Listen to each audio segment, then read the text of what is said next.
You have an opinion. You're confident. Someone presents evidence against it. You dig in harder. You find 3 articles that agree with you. You feel vindicated. You were wrong the entire time, and you will never know it. Meanwhile, Annie Duke was the most successful female poker player in history, won the World Series of Poker Tournament of Champions, made millions at tables surrounded by professionals who had played longer, studied harder, and started earlier. She didn't win because she got better cards. She won because she understood something about uncertainty that almost every human brain refuses to accept. Being wrong isn't failure. Being confidently wrong without knowing it is the only failure that actually matters. Same decisions available to everyone at that table. Same information, same mathematics. The difference was a thinking framework that turned uncertainty from an enemy into a weapon. And it works everywhere. Business decisions, career bets, relationships, health choices, anywhere the future is uncertain, which is everywhere, always, without exception. I'm about to show you exactly what that framework is. By the end of this, you will make better decisions in 1 week than most people make in a decade. Chapter 1. The confidence illusion. Here's the thing destroying your decision-making right now. You think confidence and accuracy are the same thing. They are not even related. Psychologists David Dunning and Dunning-Kruger proved this at Cornell in 1999. People with the least competence in a domain consistently rated their own competence highest, not slightly higher, dramatically higher. The worst performers in logic tests estimated they scored in the 68th percentile. They scored in the 12th. The gap between perceived and actual competence was largest at the bottom. But here's the part the popular version of Dunning-Kruger leaves out. The effect runs in both directions. As genuine competence increases, confidence drops. Experts consistently underestimate their own ability relative to others. Because expertise reveals complexity. The more you actually know about a domain, the more clearly you see how much remains unknown. Genuine knowledge produces genuine humility. Fake knowledge produces bulletproof confidence. The most dangerous person in any decision-making environment is the one who has read 3 articles and feels certain. Not because they're malicious, because the brain experiences the feeling of understanding as identical to actual understanding. There is no internal alarm that fires when your model of reality is wrong. The wrong model feels exactly like the right model from the inside. Philosopher Nassim Taleb calls these people fragilistas, people whose confidence exceeds their knowledge systematically. They don't know, they don't know. The unknown unknowns are invisible by definition, and they make large confident bets on incomplete maps of reality until reality corrects them violently. The fix isn't becoming uncertain about everything. It's calibrating confidence to actual evidence, knowing the difference between what you think you know, and what you're guessing. Most people blend all 3 into a single feeling they call their opinion, your immediate practice. For every strong opinion you hold, write 2 sentences. What specific evidence produced this belief? What specific evidence would change it? If you cannot answer both questions, your opinion is a preference, not a conclusion. Preferences are fine. Knowing their preferences instead of conclusions is the entire difference. Chapter 2. The probability problem. Here's what elite decision makers know that everyone else doesn't. Outcomes are not the measure of decision quality. Process is. Annie Duke calls this resulting, judging the quality of a decision by what happened afterward. It feels natural. It feels logical. It is catastrophically wrong. You drove drunk and got home safely. Therefore, drunk driving was a fine decision. Obviously not. The outcome was lucky. The decision was terrible. The process was terrible. Outcome and process came apart because the world contains randomness, and randomness is not distributed based on the quality of your reasoning. The reverse is equally true and equally ignored. You made a careful, well-reasoned decision with every piece of available information. It failed. Therefore, you made a bad decision. Maybe. Or maybe you made the best decision possible given what was knowable and a low probability bad outcome materialized. Bad outcomes do not retroactively make good processes bad. This matters because if you judge decisions by outcomes, you will eventually start making bad decisions that happen to produce good outcomes over and over. And you will abandon good processes because they produce bad outcomes once. You are training yourself on noise instead of signal. Poker players understand this structurally because poker makes it unavoidable. A professional plays the same hand against a weaker player 500 times. They will lose a percentage of those 500 times, regardless of correct play. They know this in advance. The percentage is calculable. What they track is not whether they won that hand, whether they executed the correct process given the cards and information available. Your application. After any significant decision, evaluate two things separately. First, was the process sound given what you knew at the time? Second, what was the outcome? Track them independently. Over time, the correlation between good process and good outcomes emerges statistically. In any individual instance, it may not. The professional operates on the statistical reality. The amateur operates on the individual instance and gets trained by luck. Hit subscribe before you forget.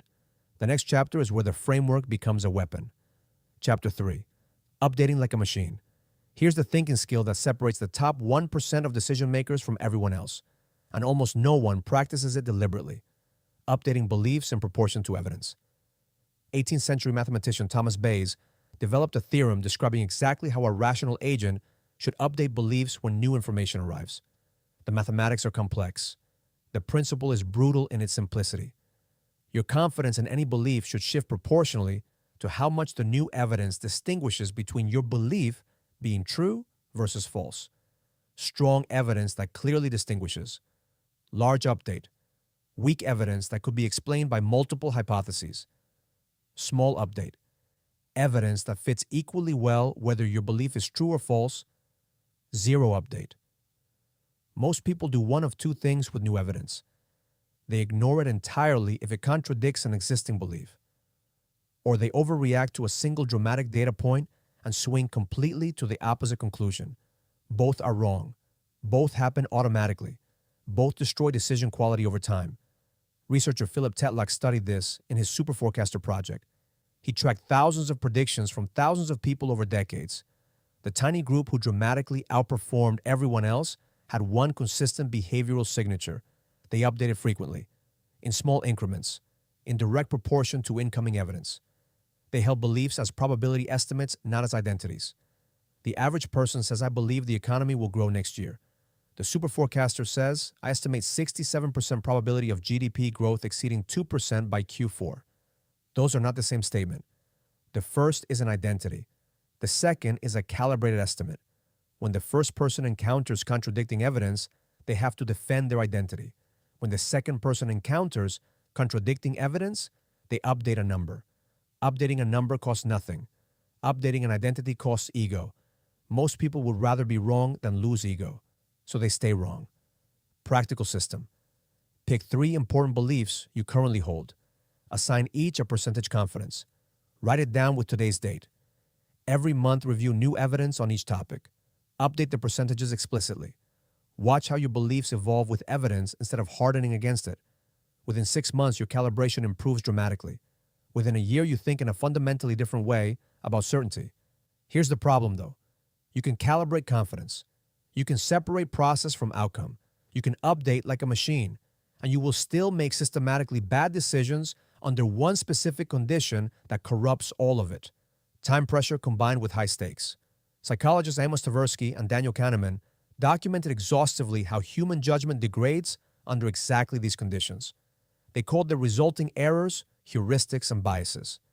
Mental shortcuts that work adequately in low-stakes environments and catastrophically in high-stakes ones. The availability heuristic. You estimate probability based on how easily examples come to mind. Plane crashes come to mind easily because they're dramatic and reported intensively. Car crashes don't because they're mundane and ignored. You therefore estimate flying as more dangerous than driving. It is 40 times safer per mile traveled. Your memory is not a probability calculator. It is a drama filter. The anchoring effect. The first number you hear in any high-stakes situation pulls all subsequent estimates toward it, regardless of its relevance. A salary negotiation, a real estate price, a medical prognosis. The anchor lands before your rational evaluation begins. An adjustment from the anchor is always insufficient. Always. The sunk cost fallacy. You've already invested time, money, and identity into a path. The path is clearly failing. You continue because stopping feels like waste. The resources already spent are gone, regardless of what you do next. The only rational question is whether continuing produces better future outcomes than stopping. The only question almost nobody asks. Knowing these biases intellectually helps marginally. What actually works is structural, pre-commitment. Write your decision criteria before you have skin in the game. Define your exit conditions before you enter. Set your walk-away price before the negotiation begins. Design the decision architecture when you're calm and rational, so your future emotional self is constrained by your past rational self. The United States military does this through what they call pre-mortems. Before launching any operation, they ask one question as a group. Imagine it is 1 year from now and this operation has failed completely. What caused the failure? The exercise forces identification of the most likely failure modes before commitment rather than after. It is institutionalized Bayesian thinking, and it catches catastrophic errors that enthusiasm and momentum would otherwise bury until it was too late. To keep it simple, stupid. Separate confidence from accuracy and calibrate one to the other deliberately. Judge decisions by process, not outcomes, and track them independently. Update beliefs in small proportions as evidence arrives and never defend them as identity. And pre-commit your decision criteria before high stakes and time pressure corrupt your reasoning. You were never a bad decision maker. You were running biological hardware optimized for a world that no longer exists in conditions it was never designed to handle. The hardware has known failure modes. Now you know them too. But here's the thing. Better decision-making compounds fastest when your brain is absorbing and retaining the frameworks between sessions. Most people learn mental models and lose them within 2 weeks because they never lock the knowledge in properly. That's why I made this video breaking down the exact memory system that makes every framework you learn permanently accessible when you need it most. It's almost unfair. Watch it next.